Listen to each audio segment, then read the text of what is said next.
자, 오늘은 면접 때 1분 자기소개에 관해서 얘기를 나눠볼 텐데요. 1분 자기소개는 아무리 그 중요성을 강조해도 모자라지 않아요. 면접관이 질문을 해서 면접관이 유도하는 것과는 다르게 1분 자기소개와 마지막으로 하고 싶은 말은 내가 방향을 이끌어갈 수 있거든요. 그래서 처음에 자기소개를 어떻게 하느냐에 따라서 본인이 스펙이 좀 부족하다거나 자소서가 좀 부족하다 하더라도 내 방향으로 끌어올 수가 있어요. 그 첫인상의 90% 이상을 좌지우지하는 게 바로 1분 자기소개입니다. 어떻게 하면 내 매력을 어필할 수 있을지 한번 보죠. 일단 지원자는 스펙이 많은 유형, 왕 스펙 유형과 나는 스펙이 별로 없다, 무스펙형이나 뭐 거의 없는 유형의 지원자가 있죠. 그래서 둘 다 자기소개를 준비하는 유형을 오늘 한번 준비해 봤어요. 일단 자기소개를 순서에 맞춰서 하는 방법을 가르쳐 드릴게요. 일단 순서는 어그로를 끌어야 해요. 낚시를 잘해야 돼요. 처음에 딱 봤을 때 면접관이 자소서를 이렇게 딱 보다가 이렇게 딱 지원자를 볼 수 있도록 어그로를 딱 끌어야 돼요. 그 다음에는 하고 싶은 일을 얘기해야 돼요. 보통 이제 면접 지원자들이 저는 시켜주시는 일이면 어떤 거든 열심히 하겠습니다.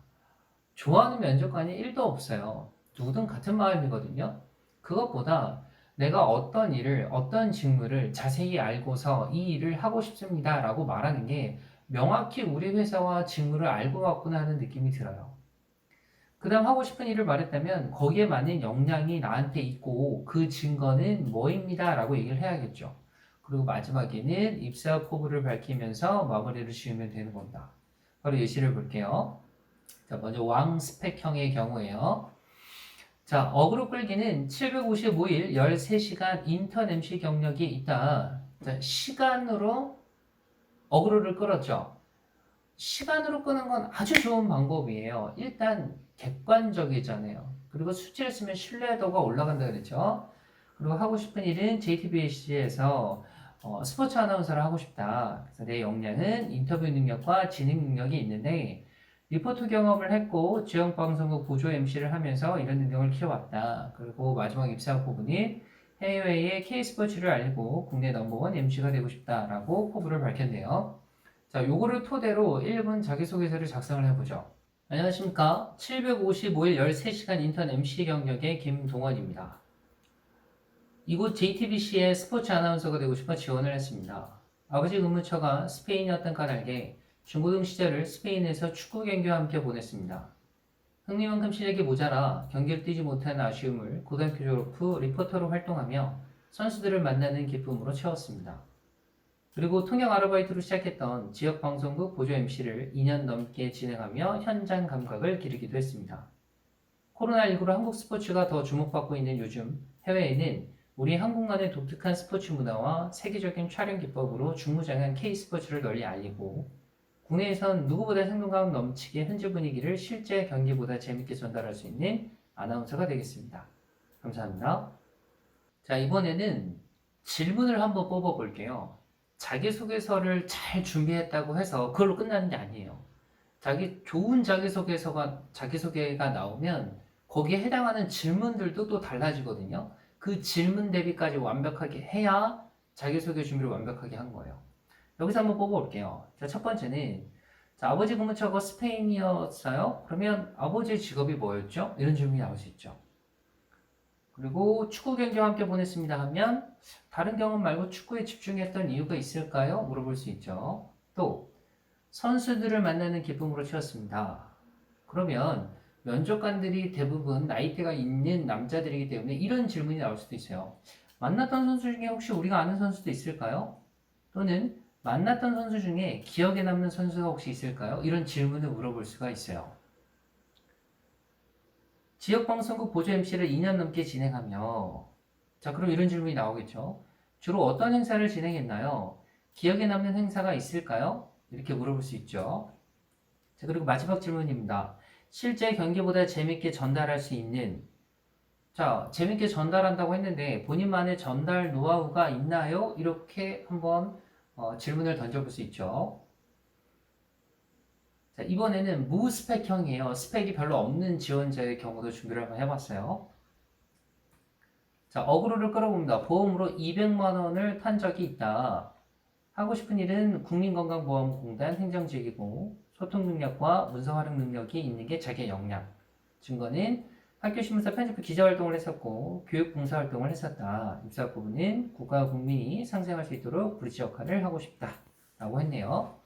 자, 그러면 이걸 토대로 만든 자기소개를 보죠. 안녕하십니까. 보험으로 200만 원까지 받아본 지원자 김동원입니다. 앞서 말씀드린 것처럼 보험의 가치를 잘 알기에 국민의 건강을 책임지는 보험공단에서 행정직무를 수행하려 역량을 키워왔습니다. 소통 능력과 문서 활용 능력을 동시에 기르려 학교 신문사에 들어가 편집부 기자활동을 했습니다.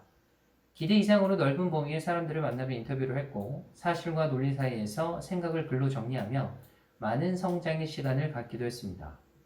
또한 사회적으로 소외계층을 찾아 스마트폰 사용법을 교육하는 곳이 있어 6개월간 봉사교육을 진행하며 제 자신과 눈을 낮추고 마음으로 대화하는 법을 배웠습니다. 대한민국이 세계적으로 자랑하는 보험제도를 시행하는 공단의 일원으로서 국가와 국민이 상생하며 더 큰 성장을 하는데 기여할 수 있는 일꾼이 되도록 하겠습니다. 감사합니다. 자, 마찬가지 질문 뽑아봐야겠죠? 자, 보험으로 200만 원까지 받아봤다. 무조건 질문이 나오겠죠? 무슨 일로 200만 원이나 받았어요? 넓은 범위의 사람들을 만나며 이것도 질문이 나올 만하죠. 넓은 범위의 사람들은 어떤 사람들을 말하는 건가요? 이렇게 제 자신과 눈을 낮추고 마음으로 대화하는 법. 약간 두루뭉술을 하니까 나올 수 있죠. 눈과 마음을 낮추는 대화법은 어떤 건가요? 혹시 그런 마음을 갖게 된 계기가 있나요? 또는 그런 대화법으로 대화 나눈 사례를 한번 들어볼 수 있을까요? 실제 사례를 물어볼 수 있죠. 대한민국이 세계적으로 자랑하는 보험제도라 그랬는데 대한민국의 보험이 세계적일 수 있는 특징이 뭐죠? 주문 나올 수 있죠? 자, 마지막 국가와 국민이 상생하며 더 큰 성장을 하는 데 기여하겠다.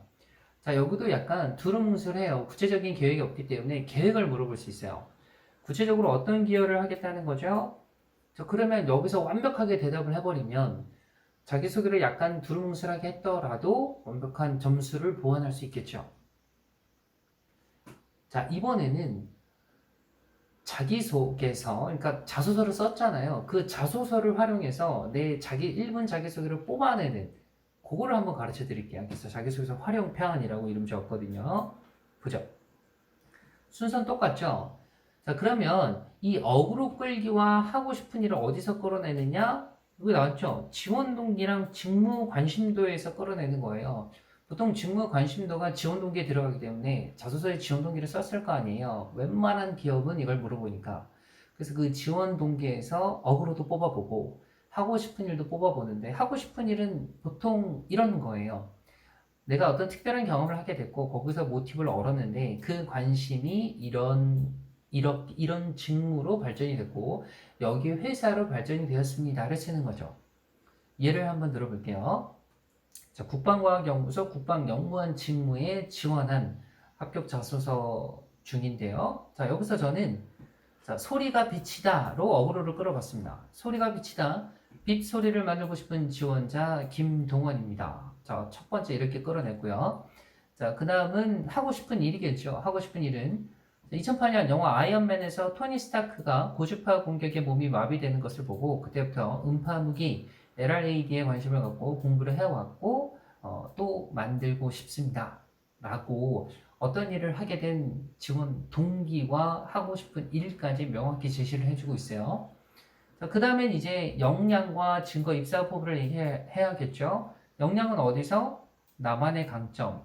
왜 우리 성격의 장단점 또는 나만의 강점을 묻는 자소서 항목이 있잖아요. 거기서 나의 역량을 빼오는 거예요. 그럼 증거는 어디서? 증거는 경력을 묻거나 경험을 묻는 자소서가 있잖아요. 그래서 내가 비슷한 일을 한 경력이 있다. 그럼 거기서 빼오면 되고 경력이 없는 경우에는 그 직무에 필요한 역량 있죠. 역량을 가질 수 있었던 경험이죠. 경험을 쓰면 돼요.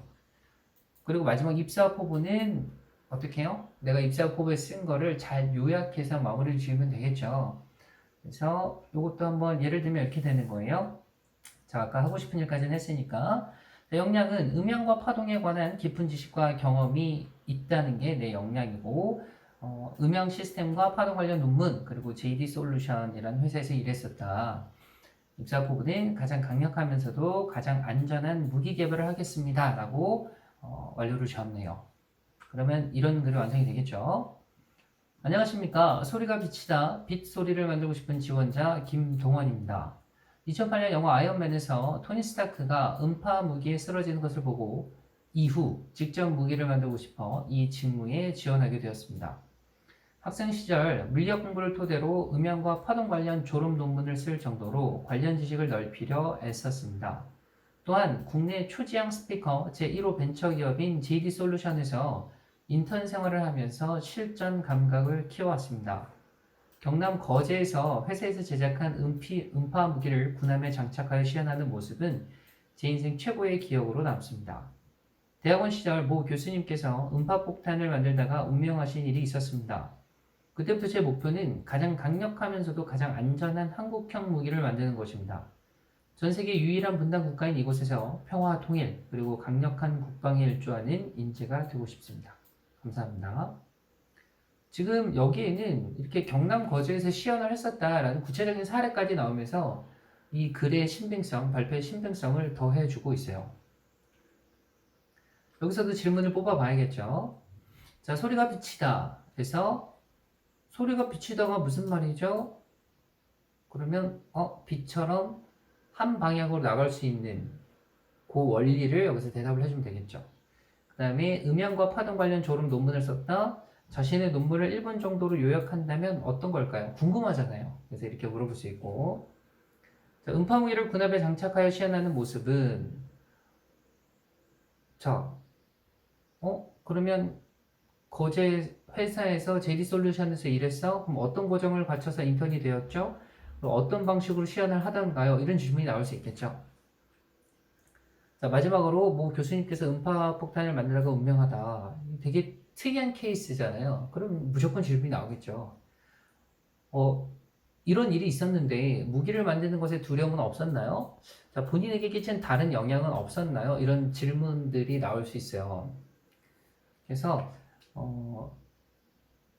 지금 스펙이 많은 경우 그리고 스펙이 별로 없는 경우 발표 순서를 어떻게 해야 되는가에 대해서 얘기도 나눠봤고, 또 내가 쓴 자소서, 자기소개서에서 어떻게 뭔가를 빼와서 1분 자기소개를 완벽하게 준비할 수 있을까까지 얘기를 드렸어요. 이외에 혹시 궁금한 부분이 있다면 댓글로 남겨주시고요. 다음번에는 마지막으로, 면접 때 마지막으로 하고 싶은 말을 어떻게 해야 될까, 거기에 대해서 영상을 한번 찍어보도록 하겠습니다. 감사합니다.